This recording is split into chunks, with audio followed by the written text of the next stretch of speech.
Bem-vindos. O assunto de hoje é caracterização de partículas e suspensões, parte 1, professor André Luiz Alberton. Bom, hoje nós vamos falar sobre como caracterizar partículas reais em termos de parâmetros simples. E ainda nós estamos falando de partículas individuais, não de populações de partículas. Caracterização de partículas individuais. Bom, as partículas reais são geralmente bastante complicadas e demandariam um grande número de parâmetros geométricos para sua caracterização. Para fugir desta complexidade, nós podemos imaginar uma idealização da realidade, né? Ou seja, um modelo, uma simplificação da realidade. E imaginar a partícula mais simples possível é a esfera, que depende apenas do seu diâmetro, como um único parâmetro geométrico. Então, nós vamos considerar a forma aqui do modelo, né? E nós vamos definir o conceito de esfera equivalente. O que é a esfera equivalente? É a esfera que possui uma ou mais propriedades idênticas à da partícula considerada. Então, como o nosso modelo ali, a esfera só tem um parâmetro geométrico, que é o diâmetro de partícula, nós temos liberdade apenas de tornar a propriedade da partícula, uma propriedade da partícula real igual à propriedade do modelo. Por exemplo, diâmetro volumétrico equivalente, dV. Então, partícula e modelo possuem o mesmo volume. Então, nós temos aqui o volume da esfera, πdV ao cubo sobre 6, fórmula do volume da esfera, igual ao volume da partícula real, sendo que esse volume da partícula real pode vir por meio de uma técnica de caracterização, por exemplo. Então, com isso, nós podemos obter ali o diâmetro volumétrico equivalente, a raiz cúbica de 6 sobre π vezes o volume da partícula.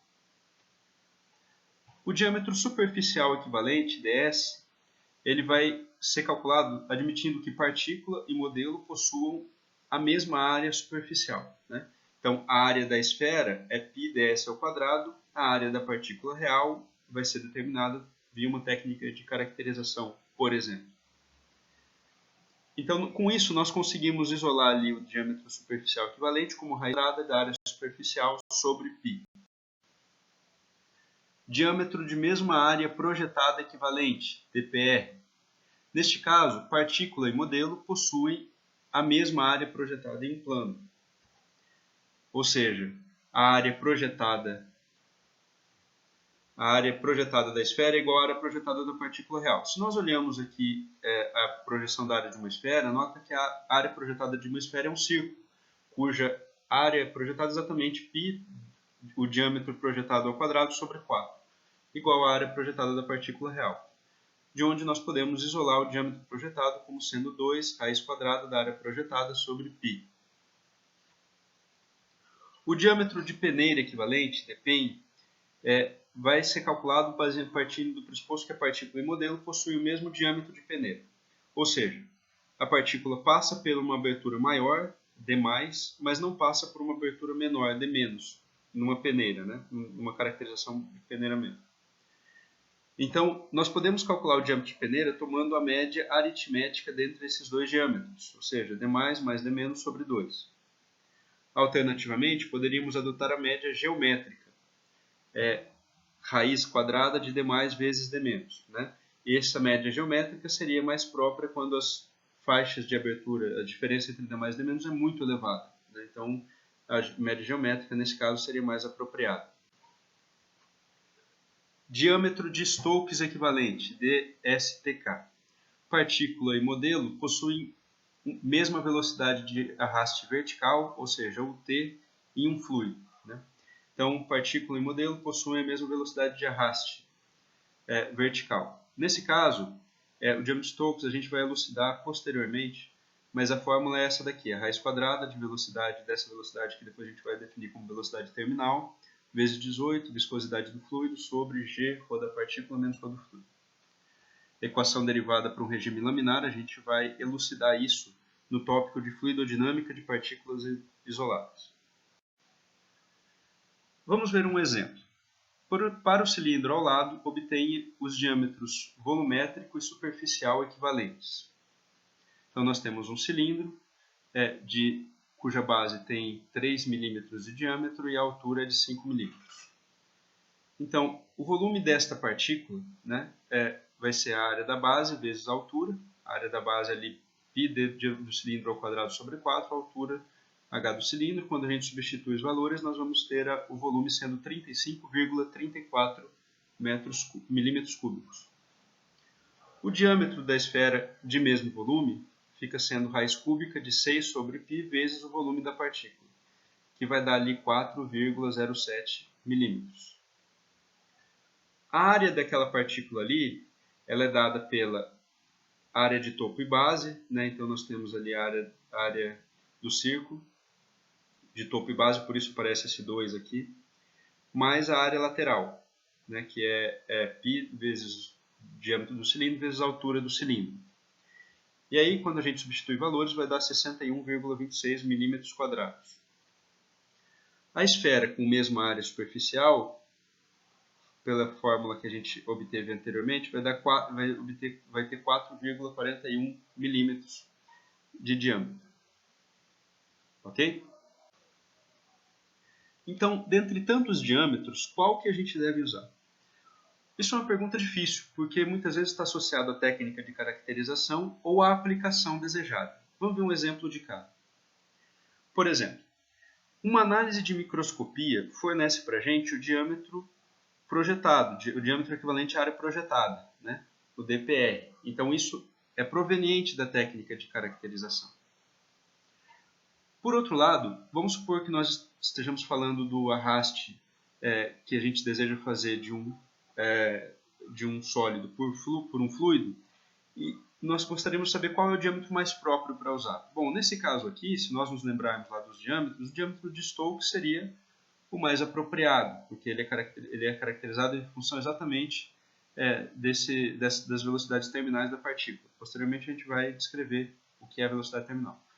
Então, nesse caso aqui, seria ideal que nós tivéssemos a caracterização via o próprio diâmetro de Stokes, né? Seria ideal para a nossa aplicação final desejada.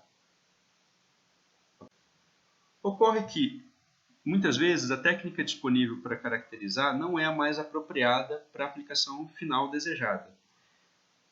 Por vezes, quando você não tem como contornar esse problema, você fecha os olhos e acaba empregando o que há disponível.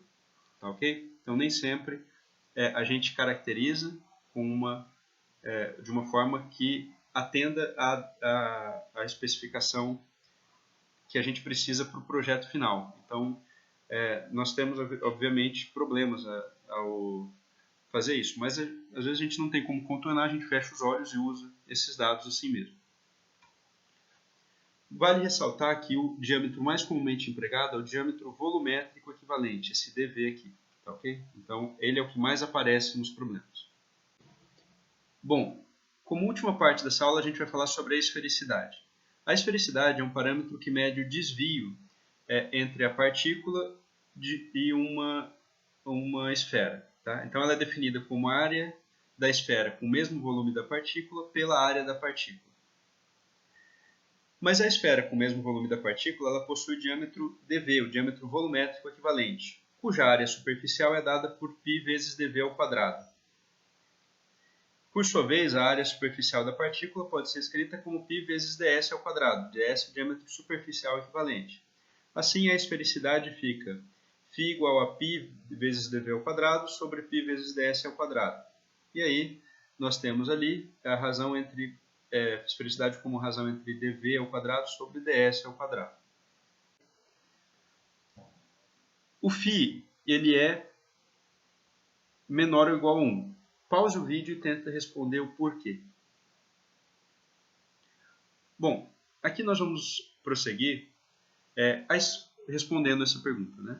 A esfera ela é a forma geométrica com menor relação área-volume possível. Então, para dado volume, qualquer outra forma possui maior área. Okay? Então, o que acontece ali é que o denominador fica maior que o numerador. E aí, para qualquer outra forma que não é esfera. E a esfericidade se torna menor do que 1. Obviamente, φ seria igual a 1 se a partícula real for uma esfera. Exemplo 2. Obtenha a esfericidade da partícula ao lado, a mesma do exemplo 1. Né? Então, nós já havíamos obtido o dV do exemplo 1, que era 4,07, e o ds do exemplo 1, que é 4,41.